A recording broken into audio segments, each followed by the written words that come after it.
একদিনে গাজায় ৮৫ ফিলিস্তিনিকে হত্যা করল ইসরায়েলি সেনারা। খাদ্য সংকটে ২৯ শিশুর মৃত্যু, দুর্ভিক্ষের কবলে ২০ লাখ মানুষ। যুক্তরাষ্ট্রের ক্যালিফোর্নিয়ায় প্রাইভেট বিমান বিধ্বস্তে সব যাত্রী নিহত, ১০টি বাড়ি ক্ষতিগ্রস্ত। অস্ট্রেলিয়ার নিউ সাউথ ওয়েলস প্রদেশের রেকর্ড পরিমাণ বৃষ্টিপাত, বন্যায় অন্তত ৪ জন নিহত। চীনের গুইঝো প্রদেশে টানা বৃষ্টিতে ভূমিধসে ৪ জনের মৃত্যু। এবং হার্ভার্ড বিশ্ববিদ্যালয়ে বিদেশি শিক্ষার্থী ভর্তির সুযোগ বাতিল করল ট্রাম্প প্রশাসন, অধ্যয়নরত বিদেশি শিক্ষার্থীদের উদ্বেগ। বিশ্বজুড়ে ঘটে যাওয়া দিনের গুরুত্বপূর্ণ ঘটনাবলী নিয়ে আরটিভির নিয়মিত আয়োজন সারাদিনের বিশ্বে আপনাদের সবাইকে স্বাগত জানাচ্ছি। আমি হাবিবা আফরোজ। ফিলিস্তিনের অবরুদ্ধ গাজায় থামছে না মৃত্যুর মিছিল। গেল ২৪ ঘন্টায় অঞ্চলটিতে ইসরায়েলি সেনাদের হামলায় ৮৫ ফিলিস্তিনি নিহত হয়েছে, আহত হয়েছে ২ শতাধিক। নেতানিয়াহুর সরকারের নির্বিচার হত্যাকাণ্ডে এ পর্যন্ত নিহত হয়েছে ৫৩,৭৬২ ফিলিস্তিনি। সংবাদ মাধ্যম আল জাজিরা আরও জানায়, ভয়াবহ খাদ্য সংকটে গেল কয়েকদিনে গাজায় অন্তত ২৯ শিশু ও বৃদ্ধ মারা গেছে। বিশ্ব স্বাস্থ্য সংস্থা জানিয়েছে অঞ্চলটিতে ত্রাণের অভাবে দুর্ভিক্ষের কবলে পড়তে যাচ্ছে প্রায় ২০ লাখ মানুষ। দীর্ঘ ২.৫ মাসেরও বেশি সময় পর স্বল্প পরিসরে ত্রাণ ঢুকেছে গাজায়, তবে প্রয়োজনের তুলনায় এর পরিমাণ একেবারেই নগণ্য বলে জানিয়েছে বিভিন্ন আন্তর্জাতিক সহায়তা সংস্থা। দীর্ঘ ২.৫ মাসেরও বেশি সময় পর স্বল্প পরিসরে ত্রাণ ঢুকেছে গাজায়, তবে প্রয়োজনের তুলনায় এর পরিমাণ একেবারেই নগণ্য বলে জানিয়েছে বিভিন্ন আন্তর্জাতিক সহায়তা সংস্থা। এদিকে চরম খাদ্য সংকটের মধ্যেই লাগাতার বিমান ও স্থল হামলা চালিয়ে যাচ্ছে ইসরায়েলি বাহিনী। তাদের হামলায় ফিলিস্তিনে এ পর্যন্ত ১৬,৫০০-এরও বেশি শিশু নিহত হয়েছে বলে জানিয়েছে জাতিসংঘ। বিস্তারিত বিন ইয়ামিনের রিপোর্টে। দীর্ঘ অবরোধ, নিয়মিত বোমা হামলা ও চরম মানবিক বিপর্যয়ে ফিলিস্তিনের গাজা উপত্যকা এখন মৃত্যুপুরী। খাদ্য, পানি, ঔষধ এবং জ্বালানির অভাবে চরম অনিশ্চয়তার মুখে দিন গুনছে লাখ লাখ ফিলিস্তিনি।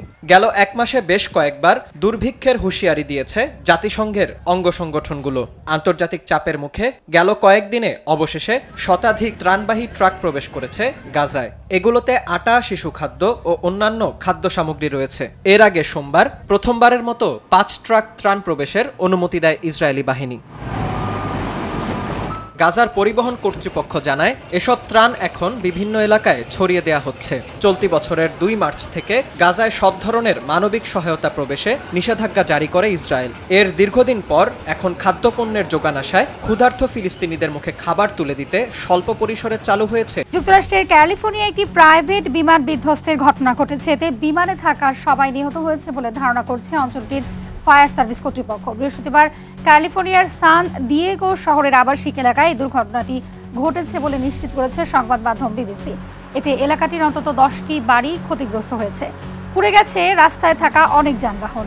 বিমানটিতে জনপ্রিয় সঙ্গীত এজেন্ট দেভ সাপিরো ও তার দলের সদস্যরা ছিল। দেভ সাপিরো নিহত হওয়ার তথ্যটি নিশ্চিত করেছে তার সঙ্গীত কোম্পানি সাউন্ড ট্যালেন্ট গ্রুপ। সাপিরো ছাড়াও আরও ২ সহকর্মী নিহতের তথ্য জানিয়েছে কোম্পানিটি। অস্ট্রেলিয়ার বন্যায় অন্তত ৪ জন নিহত হয়েছে। দেশটির নিউ সাউথ ওয়েলস প্রদেশের রেকর্ড পরিমাণ বৃষ্টিপাতে এই বন্যার কারণ বলে নিশ্চিত করেছে সংবাদ মাধ্যম বিবিসি। প্রদেশটির প্রায় ৫০,০০০ মানুষ বন্যার পানিতে আটকা পড়েছে। বিদ্যুৎ বিচ্ছিন্ন হয়ে পড়েছে বেশিরভাগ এলাকা। পানিতে ডুবে থাকায় ১০০টিরও বেশি শিক্ষা প্রতিষ্ঠান বন্ধ ঘোষণা করেছে কর্তৃপক্ষ। ইতিমধ্যে বন্যা দুর্গতদের জন্য নিরাপদ আশ্রয় কেন্দ্র খোলা হয়েছে। বন্যায় সবচেয়ে ক্ষতিগ্রস্ত হয়েছে অস্ট্রেলিয়ার উপকূলের শহর তারি। এদিকে বন্যা দুর্গত এলাকা পরিদর্শন করেছে অস্ট্রেলিয়ার প্রধানমন্ত্রী অ্যান্থনি আলবানিজ। এ সময় বন্যা দুর্গত মানুষের রক্ষায় অস্ট্রেলিয়ার সরকার কাজ করছে বলে জানান তিনি। চীনের দক্ষিণ পশ্চিমাঞ্চলীয় গুইঝু প্রদেশে টানা বৃষ্টির ফলে সৃষ্ট ভূমিধসে ৪ জনের মৃত্যু হয়েছে। দুর্যোগে এখনও নিখোঁজ প্রদেশটির ১৭ জন বাসিন্দা।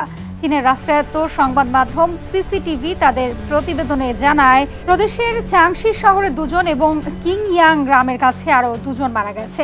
এক এলাকায় ভূমিধসে আটকা পড়েছে আরও ১৯ জন। কর্তৃপক্ষ জানিয়েছে, গুইঝুর পার্বত্য অঞ্চল এবং হুনান ও জিয়াংসি প্রদেশের ৩য় মাত্রায় জরুরি অবস্থা জারি করা হয়েছে। উদ্ধার অভিযানের সহায়তার জন্য সেনাবাহিনী মোতায়েন করেছে সরকার। ঝুঁকিপূর্ণ এলাকার বাসিন্দাদের নিরাপদ অঞ্চলে সরে যাওয়ার সতর্ক বার্তাও দেওয়া হয়েছে। যুক্তরাষ্ট্রের সবচেয়ে পুরনো শিক্ষা প্রতিষ্ঠান হার্ভার্ড বিশ্ববিদ্যালয়ে বিদেশি শিক্ষার্থী ভর্তির সুযোগ বাতিল করল ট্রাম্প প্রশাসন।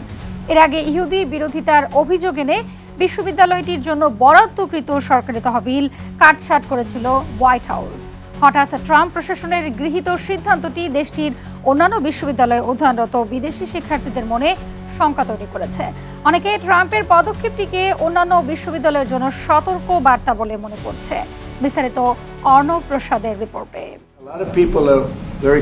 এবার মার্কিন প্রেসিডেন্ট ডোনাল্ড ট্রাম্পের রোষানলে পড়ল যুক্তরাষ্ট্রের সবচেয়ে পুরনো বিশ্ববিদ্যালয় হার্ভার্ড। প্রতিষ্ঠানটিতে বিদেশি শিক্ষার্থী ভর্তির ওপর নতুন করে নিষেধাজ্ঞা আরোপ করেছে মার্কিন প্রশাসন। বৃহস্পতিবার হোমল্যান্ড সিকিউরিটি বিভাগ এক বিবৃতিতে তথ্যটি নিশ্চিত করেছে। সেখানে জানানো হয় আইন মেনে চলতে ব্যর্থ হয়েছে বিশ্ববিদ্যালয়টি, তাই নতুন করে আর কোনো বিদেশি শিক্ষার্থী ভর্তি করতে পারবে না তারা। পাশাপাশি বর্তমানে অধ্যয়নরত বিদেশি শিক্ষার্থীদের দ্রুত স্থানান্তরের নির্দেশনাও দেয়া হয়েছে এবং এটি না মানলে তাদের বিরুদ্ধে আইনি পদক্ষেপ নেয়ার হুঁশিয়ারি দেয়া হয়েছে। এদিকে ট্রাম্প প্রশাসনের সিদ্ধান্তটি হতবাক করেছে হার্ভার্ড সহ অন্যান্য বিশ্ববিদ্যালয়ের শিক্ষক শিক্ষার্থী থেকে শুরু করে সবাইকে। তাৎক্ষণিক প্রতিক্রিয়ায় বিশ্ববিদ্যালয়ের মুখপাত্র জেসন নিউটন জানান, ট্রাম্প প্রশাসনের প্রতিশোধমূলক পদক্ষেপ হার্ভার্ড ও পুরো দেশের জন্য ক্ষতির কারণ হবে। আবার অনেকে এটিকে অন্যান্য বিশ্ববিদ্যালয়ের জন্য একটি সতর্কবার্তা বলেও মনে করছেন। ইউনিভার্সিটি অব টেনেসির অধ্যাপক অর্থনীতিবিদ রবার্ট কেলচেনের মতে, বিদেশি শিক্ষার্থী ভর্তি বন্ধের পদক্ষেপটি শুধু হার্ভার্ডের জন্য নয়, বরং এটি যুক্তরাষ্ট্রের অন্যান্য বিশ্ববিদ্যালয়ের জন্যও একটি বড় আঘাত। ইউনিভার্সিটি অব সেন্ট্রাল মিসৌরির সাবেক প্রেসিডেন্ট ও শিক্ষা সংক্রান্ত পরামর্শদাতা চাক অ্যাম্ব্রোসের মতে, ট্রাম্পের এমন সিদ্ধান্ত বিশ্ববিদ্যালয়গুলোর আর্থিক সংকটের কারণ হবে, কেননা বিদেশি শিক্ষার্থীরা সাধারণত পূর্ণ টিউশন ফি পরিশোধ করে থাকেন। এদিকে হার্ভার্ডের মতো অন্যান্য বিশ্ববিদ্যালয়গুলো এমন পদক্ষেপের আওতায় আসতে পারে বলে জানিয়েছেন স্বয়ং ট্রাম্প প্রশাসনের উপদেষ্টা ক্রিস্টি নোয়েম। তিনি জানান, কলম্বিয়া বিশ্ববিদ্যালয় সহ আরও কয়েকটি বিশ্ববিদ্যালয়ের ওপর এমন কঠোর সিদ্ধান্ত আসতে পারে। And also a commitment to the more than 330 Americans who we will work together. দ্বিতীয় মেয়াদে ক্ষমতায় এসেই ট্রাম্প যুক্তরাষ্ট্রের বিশ্ববিদ্যালয়গুলোতে সংগঠিত ফিলিস্তিনপন্থী আন্দোলন দমাতে পুলিশকে কঠোর নির্দেশনা দিয়েছিলেন।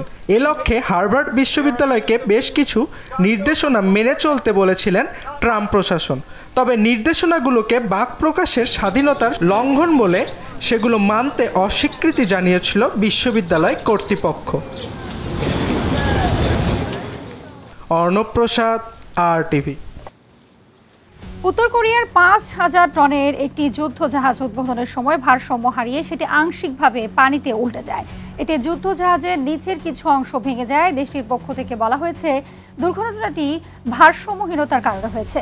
এদিকে যুদ্ধ জাহাজটি পানিতে ভাসানোর সময় গুরুতর দুর্ঘটনার পড়ায় ক্ষুব্ধ প্রতিক্রিয়া ব্যক্ত করেছেন দেশটির শীর্ষ নেতা কিম জং উন। এই ঘটনাকে অপরাধ আখ্যা দিয়ে জাহাজ তৈরি ও পরিচালনার সঙ্গে জড়িত সবাইকে শাস্তির আওতায় আনার হুমকি দিয়েছেন কিম। বিস্তারিত রাকিব হাসানের রিপোর্টে। উত্তর কোরিয়ায় পূর্বাঞ্চলীয় বন্দর নগরী চংজিনের জাহাজ নির্মাণ কারখানায় ৫,০০০ টনের একটি ডেস্ট্রয়ার উদ্বোধনে উপস্থিত ছিলেন কিম। তবে আকস্মিকভাবে তলা খসে গেলে জাহাজটি ভারসাম্য হারিয়ে ফেলে। এতে আংশিকভাবে পানিতে উল্টে যায় উত্তর কোরিয়ার নতুন যুদ্ধ জাহাজটি। এই দুর্ঘটনার জন্য জাহাজটির নকশার সঙ্গে জড়িতদের জবাবদিহিতার আওতায় আনার ঘোষণা দিয়ে কিম জং উন জানান, এই ঘটনা উত্তর কোরিয়ার জাতীয় মর্যাদা ও অহংকারকে ব্যাপকভাবে ক্ষতিগ্রস্ত করেছে। আগামী মাসে দলের প্লেনারি বৈঠকে বিষয়টি উত্থাপিত হবে এবং সেখানে আলোচনা করে ব্যবস্থা নেওয়া হবে। যুদ্ধজাহাজটিকে দেশের নৌবাহিনীর আধুনিকায়নে ব্রেক থ্রো আখ্যা দিয়েছিলেন কিম। নতুন যুদ্ধজাহাজ উদ্বোধনের সময় হওয়া দুর্ঘটনার পূর্ণাঙ্গ তদন্ত শুরু করেছে উত্তর কোরিয়া। শুক্রবার দেশটির রাষ্ট্রীয় সংবাদ মাধ্যম KCNA তাদের এক প্রতিবেদনে এ খবর জানিয়েছে। একটি অভ্যন্তরীণ তদন্তে দেখা গেছে জাহাজের তলদেশে কোনো ছিদ্র নেই, তবে ডান দিকের গায়ে আঁচড় লেগেছে এবং উদ্ধার চ্যানেলের মাধ্যমে পেছনের অংশে সমুদ্রের পানি ঢুকে গেছে। তবে ক্ষয়ক্ষতির পরিমাণ গুরুতর নয় বলে জানানো হয়েছে। তদন্ত কমিটিকে দুর্ঘটনার কারণ ও দায়কে খুঁজে বের করার নির্দেশ দেওয়া হয়েছে। দুর্ঘটনায় কোনো হতাহতের ঘটনা ঘটেছে কিনা সে বিষয়ে কিছু বলা হয়নি। দক্ষিণ কোরিয়ার সেনাবাহিনী বৃহস্পতিবার জানায়, দুর্ঘটনার পর যুদ্ধজাহাজটি পানিতে এক পাশে হেলেছিল। মার্কিন ভিত্তিক centre for strategic and international studies স্যাটেলাইটের ছবির উদ্ধৃতি দিয়ে জানিয়েছে, জাহাজটির পেছনের দিক বন্দরের দিকে সরে গিয়েছিল, কারণ সেটির নিচে থাকা চাকা সংযুক্ত ইউনিটগুলো পানিতে পড়ে যায়। তার সামনের অংশটি স্লিপওয়েতে রয়ে যাওয়ার কারণে এই ঘটনা ঘটে। চংজিনের ওই শিপওয়ার্ড মূলত পণ্যবাহী ও মাছ ধরার নৌকা তৈরি করে এবং বড় ধরনের যুদ্ধজাহাজ তৈরিতে দক্ষতার ঘাটতি আছে বলে মন্তব্য করেছে CSIS। বিশেষজ্ঞদের মতে, জাহাজের ভারসাম্য ফেরাতে 2 থেকে 3 দিন সময় লাগবে এবং ক্ষতিগ্রস্ত পাশে মেরামত কাজ সম্পন্ন হতে প্রায় 10 দিন সময় লাগতে পারে। রাকিব হাসান, RTV। আর এরই সাথে শেষ করছি সারাদিনের বিশ্ব। RTVর সাথে সংযুক্ত থাকুন, মতামত জানান RTVর সামাজিক যোগাযোগ মাধ্যমগুলোতে।